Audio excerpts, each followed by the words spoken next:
All right, what's up, guys? Welcome back to the channel, Too Easy Sports Betting. I'm Trice Too Easy. Guys, if you're new here, hit the subscribe button. If you've been here, give me a thumbs up, leave a comment. It helps me and my channel a lot. And lastly, if you'd like to join my sports betting community and Discord server, it'll be in the pinned comment and in the description of the video. Coffee going strong. I'm ready to dominate the slate today and make a whole lot of money and crack they dumbass upside the head. Yesterday was really good. We'll do a review of yesterday. I hit a couple really cool bets. We'll go over the full slate, give you guys my leans on every game, what I like, what I don't like, show you guys my final plays after that. Then I'll show you a couple ladders that I'm on today, ladder bets that have a good chance of hitting with high edges. Then I'll show you guys a few player props that I love. And then I'll get y'all out of here with a bunch of money to be made. Okay, so to review yesterday, how cool was this?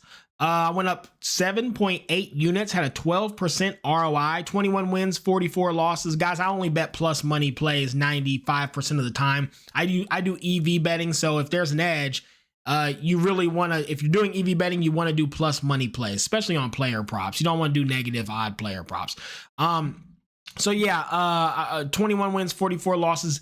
Big wins yesterday. Ryan Pepe Hoyt. I hope you guys tailed it, baby. 6, 7, and 8 Ks.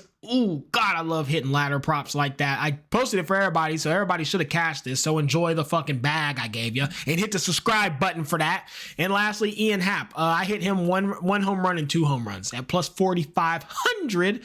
Woo, I went to celebrate after that. I left the Discord for the night, went out and had some fun. I went to celebrate. I went up 7.9 units total, so almost an 8 unit day. You can't beat it. Guys, real quick before I get into the slate, I got a quick thing I want to inform all you bettors who don't know this. So a couple people in the Discord were surprised that I laddered a home run, like 1 home run, 2 home runs, right? A lot of people don't do that. Guys, it's one of the most profitable things you can do in betting baseball is ladder every home run bet that you play. Now, I'm not saying bet a full unit and then a half unit. I'm saying bet a half a unit on a home run bet and then do like a tenth of a unit on 2 home runs. It is a proven statistic. If a batter hits 1 home run, they are more likely to hit another one that game than they were to hit the first one in the first place. So if you bet the odds pregame, example, last night, Ian Happ, plus 400 pregame to hit a home, plus 450 pregame to hit 1 home run, plus 4,500 to hit 2. During that game, after he hit the first one, if you tried to ladder him for a second one live, the odds dropped to like plus 400. So the odds are worse for the second one in the same game than they are for the original first one because batters are 25% more likely to hit 2 in the same game than 1. So you always want to ladder home runs. Always. I don't care if you play 10 home run bets a day, ladder them to hit 2 every single time. I don't care if you put a tenth of a unit on it, a quarter, whatever you do. Always ladder your home run bets. It's the most profitable thing you can do because it is much more likely, and the books know it. That's why it's less odds to hit 2 in the same game than to hit 1. So just to throw that out there. Okay, if you bet it live. Okay, guys, done ranting. Let's get into the slate, talk about these games. I just wanted all the new bettors to know that. All really, really good bettors always ladder home runs. Always ladder home runs. Okay, slate review. First games of the day, guys. We got the Marlins and the Pirates and the Cubs versus the Phillies. Marlins and the Pirates. Cal Quantrill, Bally Falter, battle of the bums. Guys, I don't have much to say about this one. I have no idea. I can't even give you a lean. I literally have no idea. It could go over, could go under. Marlins could win, Pirates could win. You have 2 pretty bad teams. I do think the Pirates have a pitching advantage, but I think the Marlins bats are better than the Pirates. Not sure how much the pitching advantage is going to play into that. And Belly Falter's not like completely lights out. No idea who wins this one. I wouldn't put capital on it, guys. Truthfully, I would just stay away. Next game, you got the Cubs, you got the Phillies, Ben Brown and Jesus Luzardo. For this one, guys, Ben Brown has not been great, sitting on about a 5+ ERA. Jesus sitting on around a 5 ERA. You got 2 pretty bad pitchers. You got Wynn zooming out of the park. I think the only way to lean here is an over. I know they scored quite a bit yesterday, but I don't see why it would stop. 2 really good lineups, 2 pretty meh pitchers who are contact susceptible with wind blowing out of the park. It's the easiest over of the day. If I were to bet this and put capital on it, it would be on the over. Next two games, you got the Reds, you got the Guardians, and you got the Braves versus the Brewers. So you got Nick Lodolo, who people love to hate, on the bump for the Reds, and on the bump for the Guardians, you got Logan Allen. Guys, I don't know where this Nick Lodolo hate is coming from. People act like he's been bad this season or something. The guy goes 6 innings a game with a 3.2 ERA. He's been excellent. I understand that last season, I think people are mad he's not getting a bunch of strikeouts, because last season, dude was like 9-10 a game, cashing every home run, every strikeout ladder you'd ever want to see. This season, he's had some tough matches. He's seen some really good teams. He goes 6 innings. He doesn't get hit much. He doesn't walk much. He still gets some strike. I don't know why people are acting like he's ass. Nick Lodolo's excellent. On the flip side, Logan Allen, he's been pretty good, but he's been kind of shaky lately. If you look at his last 4 games, I mean, he's got 7, 10, 13, 17 hits with 10 runs, with 7 walks and 2 homers. He hasn't looked that sharp. You have a nice early game, nice weather, wind blowing out. It's a spot where I love to back the Reds and their fast-ass speed running team that they have. They get on base, it's over for them. I don't trust the Guardians bats, and Nick Lodolo's excellent. I think you got to be on the Reds today. That's where my capital will go. If I'm betting this, I'm betting the Reds. Okay, guys? Next game, Braves and the Brewers. You got Spencer Schwellenbach, and on the flip side for the Brewers, you got Chad Patrick. This one's tough, guys. I have no idea. This is another one where if I don't know, I don't know. I don't sit there and lie and try to make a fake case for something. I don't think you can confidently bet either side here. Look, have the Braves look good? Yes, but they're still ass. They still come out and do that shit they did yesterday where they get 1 run and barely hit the ball. Chad Patrick has been pretty damn good. He's got a 2.8 ERA. Nothing to really complain about there. He doesn't give up hard contact or home runs. Spencer Schwellenbach, he's been a little home run susceptible, but he goes 6-7 innings and doesn't give up shit either. Maybe an under, but I mean, I don't know. If I were to bet it, if gun to my head, I'm betting the under, but truly, I wouldn't put capital on this game. I would stay away from it, guys, and wait. There's a lot of action today. You don't need to force plays. Next, guys, we got the Blue Jays and the Cardinals and the Mariners and the Diamondbacks. Bump for the Blue Jays, Eric Lara, they're on a bullpen day. And then you got Matthew Liberatore for the Cardinals. Look, I love the Cardinals. I love backing them. I like Matt Liberatore. I like all their starting pitchers. Blue Jays are on a bullpen day with Eric Lauer, but he's been going pretty deep in the games, 2, 3, 4 innings. And he doesn't really give up much, especially his last 3. He's had 9 innings pitched with 1 hit in his last 3 starts. I'm going to say that again. 9 innings with 1 hit. Rangers, Phillies, and the Twins. That's pretty damn impressive. Flip side, Matthew Liberatore, he's always solid. The problem is he sometimes doesn't go deep into games. His last 2, he's only gone 4 innings and 5 innings. And the Cardinals bullpen's terrible. And the Blue Jays are so hot right now. I don't think you can get away from them. They're plus money on the bullpen day, and the Blue Jays bullpen's good. If it were me, I'm putting plus money on the Blue Jays, taking them on the money line and the run line if I was putting capital on this game. And then the next one, guys, we got the Mariners, we got the D-backs, Brian Wu, who is a very good pitcher, and Eduardo Rodriguez, who is a very ass pitcher. This dude sucks, fucking stinks. Wouldn't put a cent on him if my life depended on it. Eduardo Rodriguez is ass, guys. No other way to put it. He's so terrible. There is such a giant pitching advantage for the Mariners today. The problem is these Diamondbacks are hot again. They are hitting the piss out the ball, cover off of it, barreling up everybody and just kissing goodbye. I don't know how you bet this. Oh my God, as a pick'em, and I think it's a completely fair pick'em because giant pitching advantage for the Mariners, giant batting advantage for the D-backs. You tell me who wins. That's what the book said. I think this is going to be a complete 50-50 split. I don't know between the public and their money. I have no idea which way this line will move. I can't cap this game. I wouldn't touch it. Gun to my head, I'm getting shot. I have no idea. Next game, Athletics and the, let me move down here. We got the Athletics and the Angels, and we got the Dodgers and the Padres. JP Sears on the bump for the Athletics, Kyle Hendricks on the bump for the Angels. Battle of the bums. Put them in. We need a lineup. I swear I'm gonna make a battle of the bums, like a heavyweight match with put the guys with some boxing gloves, and just list them from the title match to the worst each day. This will probably be the championship match. This will be like the the premier fight of the night. These guys suck. JP Sears with a 5 ERA, Kyle Hendricks with a 5 ERA. They are both very, very home run prone. JP Sears has given up 4, 5, 6, 7, 8, 10 home runs in 5 starts. Kyle Hendricks has given up 5 home runs in 5 starts for his absolute bum lineups.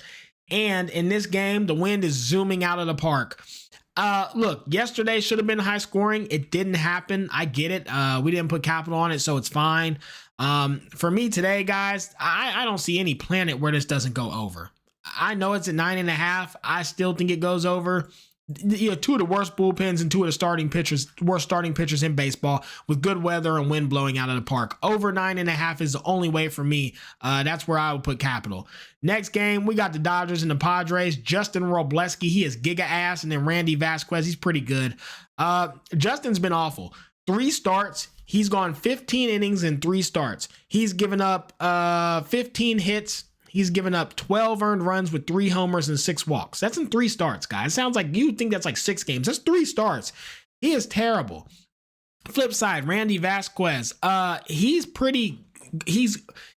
okay in the sense that like he's not giving up many runs somehow, but I think that's only because he sometimes he goes 6 innings, but sometimes he goes 3 or 4. He's very home run prone though, and he does walk a lot. This is a very difficult game to cap. Again, I think I'd lean the Dodgers, but it looks like the Padres bats are starting to heat up. I got cooked on them yesterday. Looks like maybe the Padres are coming alive, and I do think they have a pitching advantage. Does Randy have a meltdown or not is kind of what you need to decide before you put capital on this. I'm not certain enough either way. I wouldn't bet it. For me, I'd be staying away from this game. I just don't know. Next 2 games, we got the Tigers and the Orioles, and we got the Rays and the Red Sox. Tigers, you got the blue-eyed demon, Casey Mize, coming out. He's 6 wins, 1 loss on the season with a 2.9 ERA. You absolutely cannot beat it. However, his last 2 starts have been awful. 7 innings, 14 hits, 5 earned runs, 6 walks. That's versus the White Sox and the Royals, 2 of the worst bats in baseball. So what happened to him? I don't know. Aliens got a hold of him and took his talent. On the flip side, you got Zach Eflin for the Orioles. Look, none of these Orioles pitchers are really good. This dude is not great. He gets absolutely shelled. He's given up 8 home runs in 5 starts, and tons of hits. I would need a calculator to add up how many hits he's got. God, you want to be on the Tigers so badly. The reason I didn't put capital on it is Casey Mize only goes 3-4 innings half the time, 3, 4, or 5 innings, which means then you got to bring in this awful bullpen who's been one of the worst bullpens in baseball the last month or so. And I mean, the Tigers bullpen's up there with the Athletics and the Angels bullpen. They've been so bad. So if Casey Mize struggling versus the Royals and the White Sox, and then this bullpen comes in, I mean, how can you? I don't know. Over 8.5, I guess, would be my lean. I'd love to bet the Tigers, but I just can't get there with how bad that bullpen's been. Over 8.5 is a lean for me. Next game, Jake Irvin and the Nationals, David Peterson and the Mets. Obviously, you have a pretty big pitching advantage for the Mets. David Peterson's been great. Jake Irvin, I'm not impressed with him. His last few games, I mean, he's been getting murdered. Last 5 games, he has 18, 28, 32 hits, I believe. Oh my God. I think he has 32 hits in 5 games. Jesus, Jake. He just marshmallows the ball over the plate. No other way to put it. He doesn't have any stuff. Pitchers need stuff. He doesn't have any stuff. He's ass. Flip side, David Peterson, he's great. He goes 6, 7 innings a game. He gets hit quite a bit, does not give up any hard contact, does not give up any home runs. He does walk too much for me, but it doesn't matter when no one can barrel you and square you up. Obviously, massive pitching advantage for the Mets here. That said, guys, if I was to actually bet this, I'd be on the Nationals, and I'd be on the Nationals on the run line. You can get Nationals money line at plus 210 and probably plus 230 on an exchange. You can probably get them on the run line at almost plus 400. There's so much value to bet them, and they can score. They can hit the ball and they can score. So if I were to bet it, I'd be on Nationals just for value, but this game will not get a penny of my money. Next game, the Rays and the Red Sox, Zach Littell, and then you got Walker Buehler for the Red Sox. I hate Walker Buehler. He's giga ass. I'm also not a big fan of Zach Littell. He gets hit way too much for me. I don't like pitchers who get hit a lot. That said, the Rays keep winning his games. Somehow, some way, they just continue to win every time he pitches. I don't get it. For me, this game, if I were to bet it, I'd have to lean the over. You have two pitchers who just get hit a lot. One of them is very home run prone. That would be Walker Buehler. And the other one just literally marshmallows the ball right over the plate, and that's Zach Littell. Over if I had to bet it. Don't like it though. Wouldn't play it. I don't know how to cap either of these teams. They're very inconsistent and frustrating to put money on. Next games, Nationals, Mets, Yankees, and the Royals. So for this one, we got Jack Leader on the, oh shit, hold on, my bad. Where's the Rangers at? Did I miss them? My bad. I'm down here with it. I'm a little bit fucked up here. Let's do it like this. We're going to do Nationals, Mets, and then we'll do the Yankees and the Royals. Okay, so Nationals, wait, I already did the Mets. God damn it. Let's do this. Royals and Twins. Can I do that? Where's them Royals at? My bad, y'all. I just messed up my whole flow, right? Oh, the Royals are missing. I see the problem. Okay, that's fine. No worries. We'll just do this. We'll do Yankees, and then we'll do the Royals. Yankees, Royals, Rangers, Twins. Sorry, guys. I got a little confused here. All right. Yankees, let's start with that one. Yankees and the Royals. We got Clark Schmidt and we got Chris Bubic on the mound. My bad, y'all. I got like fucking 8 different screens going so I can tell you guys everything. And if I click, if one thing's off, everything gets discombobulated. That's what they said in the Grinch. All right, so Yankees, Royals. Let me move these two together so you can see both of these. Boom. Clark Schmidt, Chris Bubic. Clark Schmidt, he's okay. He goes 5-6 innings. He gets hit quite a bit, but he's not very home run prone. He's a solid pitcher. He's manageable. He's got a 4 ERA, but I think it should be better. And then you got Chris Bubic for the Royals. Lights out. 7 innings a game. No one touches him. Cy Young him, please. He's so good. Tough to bet because who wins the game? How do you cap it? Do the Yankees just shell him? Do the Royals come alive? Who pitches good? Who pitches bad? I think this game's virtually impossible to cap. No, not even a lean. Again, gun to my head.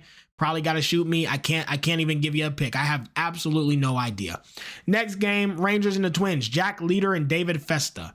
All right, so Jack Leader and David Festa game here. Jack Leader with a 3.48 ERA. David Festa with a 5.4. I think you have a large pitching advantage for the Rangers. Problem is, really don't trust their bats. However, yesterday they scored 16. The question is this them getting hot and going to keep momentum going? Or was that just bullshit and they're going to come back down to earth today and not score a single run? That's the question you have to ask. That said, David Festa's terrible. I think that he can get hit up here. He doesn't even go deep into games, and he gives up so many hits a game. I don't like David Festa in this spot. I think he will struggle. I think Jack Leader does just fine. I guess you'd have to take the Rangers at plus 120 here. I mean, how can you not? In my opinion, like there's just no way not to take the Rangers here. It just doesn't make sense to me. I can't for the life of me figure out why they are underdogs in this game. I don't know. For me, it'd be the Rangers or I probably just wouldn't bet it. Okay, guys. Next, we got the White Sox and we got the Giants versus the Rockies. Is that it? White Sox, Giants versus Rockies? Yep. Okay. So for the White Sox game here, on the bump, you got Sean Burke he has a 4 ERA. He's actually pretty good, though. I like Sean Burke. He goes 6-7 innings. He does not give up home runs. He doesn't even get hit much. He's got some good strikeout stuff. He walks quite a bit, but he's a strikeout pitcher with low contact pitcher, so it's fine. Flip side, Ryan Gusto, 4.78 ERA. He only goes a few innings a game. He gets shelled. He gets hit up. He walks a lot, gets hit a lot. Not too home run prone, but like doesn't matter. The dude's just ass. I said yesterday, if you were to play it, you should bet the White Sox. It's a spot to back them. Saying it again today, I think the White Sox win. I'd take them on the money line and the run line if I were to bet this game. That's exactly where I would lean. And in the last game of the night, you got Robbie. I am just untouchable Ray versus Kyle Freeland for the Rockies, who is actually pretty good himself. I think you got a really solid pitching matchup here. Look. It's a Coors Field, winds blowing out, I think pretty hard. Yeah, projected home runs 20% with 22% increased run projections. I think it's tough to get to a 10.5 with Robbie Ray out there, because what if he shuts these Rockies out? That's what I worry about. I just don't know how Robbie Ray's going to do. You got Kyle Freeland, who he's been pretty damn good too, and the Giants bats have kind of cooled off, but like, again, it's cores. For me, guys, on ESPN Bet, you can bet over 2.5 home runs. That's what I took. I took total home runs over 2.5. I don't know who wins. I'm assuming the Giants do, but like, I don't really want to lay a run line with them. I think Kyle Freeland's good. Obviously, Robbie Ray's great. You could take the Giants on the run line. You could take them at -1.5, -2.5 for plus money. I wouldn't bet the over here, but I think 3 home runs happen. I think the Rockies might get 1, Giants get 2. There, you cashed it. 3 home runs is very low for a course game. I'm on over 2.5 home runs. That's where my money's going, but I just think that's too low of a number. So Coors Field, wind blowing out, 3 home runs. Of course, I'm going to bet that every time I get a chance to. So that's where my money went. Final plays of the day, guys. Let's move forward and get this show on the road. Final plays. Phillies and the Cubs, I'm on over 8.5. I did put full unit on this. Reds versus the Guardians, I'm on the Reds money line, full unit. Angels and Athletics, over 9.5, full unit. Yankees and the Royals, give me the Yankees money line. And then the Giants versus the Rockies, I took over 2.5 home runs for a full unit. You can bet that on ESPN Bet and a couple other books.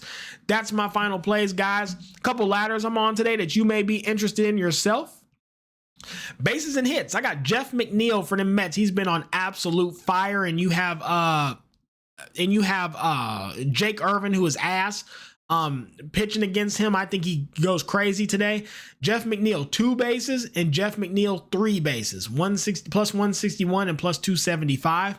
And then we have David Festa, Mr. I Get Hit Constantly, over 4.5 hits allowed at plus 115 and over 5.5 hits allowed at plus 175 on Bet365.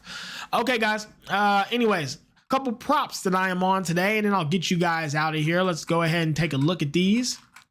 And first prop, Lane Thomas. Guys, we bet this yesterday. It hit. I see no reason to not keep betting this. They continue to give ridiculous prices of almost even money for a guy who is ice cold and can't touch the ball. Lane Thomas under 1.5. DraftKings has it at -110. How do you not bet this? This is a whole season, guys. He's only hit it twice. And today's versus Nick Lodolo. Yesterday's versus Andrew Abbott. It's not getting any easier for him. Under 1.5 hit run RBI. I love to play. Nick Lodolo should deal today, and Lane Thomas has just completely lost his bat. Next play, Eduardo Rodriguez, over 4.5 hits allowed. This is the season, guys. Look at this. He gets 5 hits versus everybody. Everybody hits him 5 times. Literally everybody. So I don't know how you get away from this. In the Mariners, they've been contacting the ball just fine. They've been getting hits every game. Pinnacle thinks it should be -136, by the way, and you can get on a rec book at -110. Yeah, Eduardo Rodriguez over 4.5 hits. And then lastly, my guy, who I may damn well ladder today, Brian Wu over 4.5 strikeouts at +110. Guys, the D-backs they strike out quite a bit. They're a strikeout team. Brian Wu on the season has hit this 83% of the time. I see absolutely no reason not to bet this. I love him for 5Ks today, and that's where my money's going. Okay, guys, that's it. Hope you enjoyed the show. Again, if you're new here, don't forget to subscribe, turn on alerts, all that good stuff. Hopefully we have another good day, hit a couple ladders, beat the slate with the main plays, and beat the books upside the fucking head. Let's get out of here. Let's get a bag today, and let's crack these folks.